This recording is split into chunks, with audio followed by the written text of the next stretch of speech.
अब कई डॉक्टर्स ने अपने बच्चों को सेट करने के लिए पैसे दिए और पिछले 5 से 6 साल के अंदर लातूर देश में नीट कोचिंग का हब भी बन गया। शिवराज मोटेगांवकर 8 एकड़ की जमीन पर अब एक स्कूल कॉलेज की बिल्डिंग बनाने के लिए तैयारी कर रहे थे। वहीं सीबीआई की तफ्तीश से पेपर सेट करने वाले एक्सपर्ट डरे हुए हैं। अब तक करीबन 15 से ज्यादा एक्सपर्ट्स से पूछताछ की खबर है, तो जिसको लेकर सब्जेक्ट एक्सपर्ट्स नाराज हैं और घबराकर एनटीए के साथ काम नहीं करने की चेतावनी दे चुके हैं। लातूर में सीबीआई ने आरसीसी कोचिंग के मालिक शिवराज मोटेगांवकर के बेटे से 10 घंटे की मैराथन पूछताछ की है। सवाल जवाब के दायरे में कई संदिग्ध छात्र और पेरेंट्स भी आए हैं।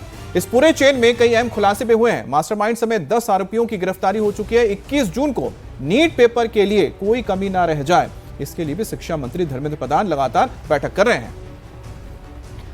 और साकेत हमारे सहयोगी इस वक्त जुड़ गए ज्यादा जानकारी के साथ। साकेत, कैसे चंद पैसों के लालच में बाकी बच्चों के साथ खिलवाड़ किया जाता था, एक एक करके कड़ी दर कड़ी इसका खुलासा हो रहा है। क्या जानकारी अब तक जुटा पाई है सीबीआई?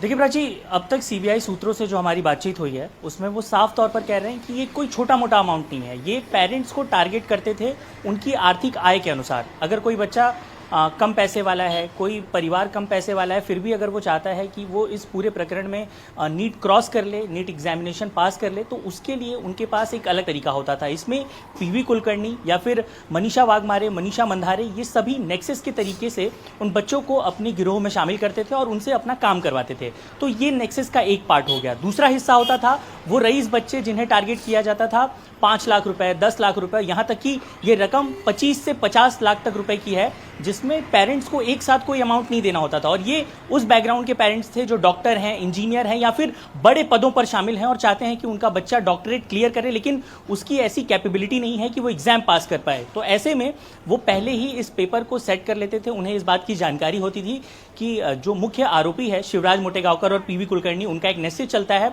2024 में भी उन्होंने पेपर जो है वो लीक किए थे, उनके पास बहुत सारे क्वेश्चंस आए थे। ऐसे में ये जो डॉक्टर्स जिन्हें इस बारे में पहले से जानकारी थी वो भी एक तरीके से आरोपी ही मानकर चलिए। आगे चलकर हो सकता है कि सीबीआई उन्हें भी इस मामले में को अक्यूज्ड बना ले।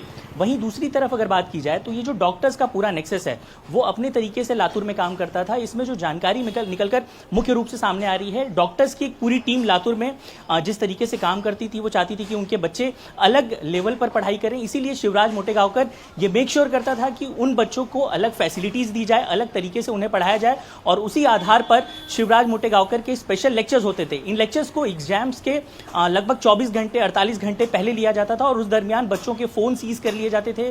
उनकी जो संख्या थी वो भी लिमिटेड रहती थी और उन्हें क्वेश्चन पेपर्स और जितने भी आंसर्स हैं बाकायदा बिल्कुल चरणबद्ध तरीके से पेपर लीक कराने की पूरी प्रक्रिया होती थी। पेरेंट्स से पैसे वसूले जाते थे और उन्हें भरोसे में लिया जाता था कि जो पेपर उनको दिया जाएगा उससे उनके बच्चे की मेडिकल सीट पक्की है।